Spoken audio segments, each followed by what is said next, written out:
अच्छा, ये बड़ी एक इंटरेस्टिंग बात बताऊँ कि आपने जो पैसों की बात की कि लोग पैसे बचाने के चक्कर में गलत रास्ते को अडॉप्ट करते हैं। मैं बड़ी एक इंटरेस्टिंग चीज़ आपको बताऊँ कि ड्यूरिंग द कोविड 2020 में टर्की का वीज़ा बड़ी आसानी से बेसिकली लग रहा था, विजिट वीज़ा, और उसमें 1.5 से 2 लाख रुपए में आपको एक हफ्ते का वीज़ा मिल रहा था। उसके बाद आप वहाँ जाके 1 महीने में रेजिडेंसी अप्लाई करें, 2 साल की आपको रेजिडेंसी मिल रही थी। उसके बाद भी एक मुझे किसी ने व्हाट्सएप ग्रुप पे भेजा कि वहाँ पर तकरीबन 200-300 लोग हैं जो डंकी की नीयत से जाना चाहते हैं। तो मैंने उसमें ग्रुप में पूछा कि आपके ग्रुप लीडर आपसे क्या अमाउंट चार्ज कर रहे हैं, तो उन्होंने मुझे वही एग्जैक्ट अमाउंट बताया, 1.5 से 2 लाख रुपए का, जो एग्जैक्ट वही अमाउंट है जो लीगल प्रोसीजर में है।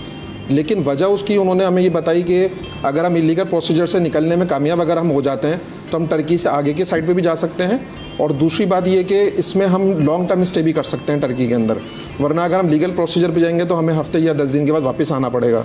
तो अमाउंट का तो एक इशू है ही, लेकिन अगेन जो मैंने आपको स्टार्ट में बात बताई थी अवेयरनेस के हवाले से कि हमारी यहाँ अवेयरनेस की ज़रा कमी है। लोग जो गलत शिकार हो जाते हैं, वो जो भाई ने भी बात बताई कि कंसल्टेंट सही गाइड करने वाले नहीं हैं और लोगों के अंदर भी इतनी अवेयरनेस नहीं है, और अल्टीमेटली ज़ाहिर है ये जो सारा प्रोसीजर जो चलने वाला है वो गवर्नमेंट की नीयत से चलने वाला है। हम तो चूँकि कंसल्टेंट लोग हैं, हमने तो ऑलरेडी गवर्नमेंट को काफ़ी दफ़ा सजेशन दिया है कि हमें भी कहीं पर अंडर में लाया जाए किसी मिनिस्ट्री के, ताकि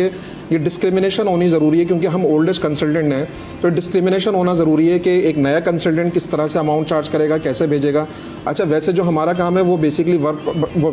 परमिट में बाहर भेजना नहीं है, हमारा काम इमिग्रेशन और स्टूडेंट वीज़े का काम है, जिसमें